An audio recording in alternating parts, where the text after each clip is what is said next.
Eindhoven in the Netherlands, the town of Philips. I was born from Catholic parents.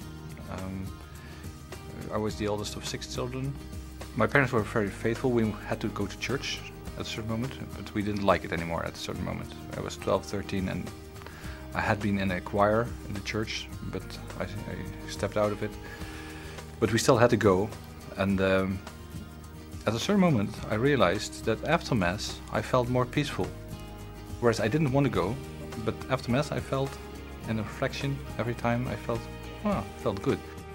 At a certain moment I came home, when I was about 15, and I just took a book from the bookshelves in our little home library. And this was from a Belgian woman who said that she had talks with Jesus. And then I started reading anew, and then suddenly it was as if Jesus was talking to me instead of this woman.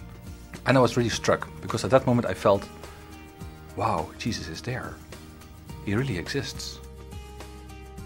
And at the same evening, I went to bed, but before entering bed, I knelt down for a crucifix above my bed, and I started praying.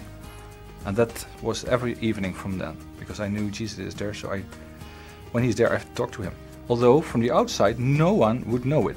I didn't tell it to my father or mother or to friends or whatever. No one knew about my relationship with Jesus, because I thought they will laugh.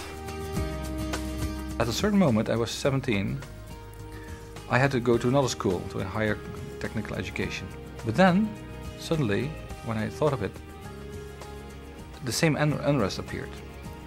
And I thought, oh my gosh, what am I going to do now? Because this was such a strong feeling, I should not go to that school. So I asked Jesus, what am I supposed to do?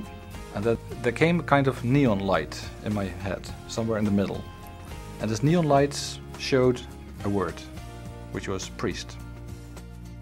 It was such a peace and such a certainty that I knew this is it. This is what Jesus wants me to do. And luckily I could say yes at the same evening, because I knew that when I go to any other school I will be unhappy. But when I follow Jesus, I had experience already for years, he'll make me happy. The same evening my mother came to bring some drink. I was under the roof studying. And I said, Mom, I don't think I become an electrical engineer, I become a priest. Oh, she said, no, just do it.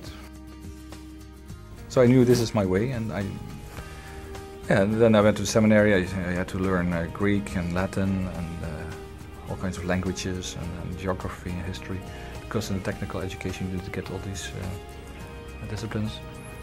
And so I was ordained a deacon, a priest, and then I was another year in the parish, and when I was about 40 I was asked to become an auxiliary bishop of Roermond.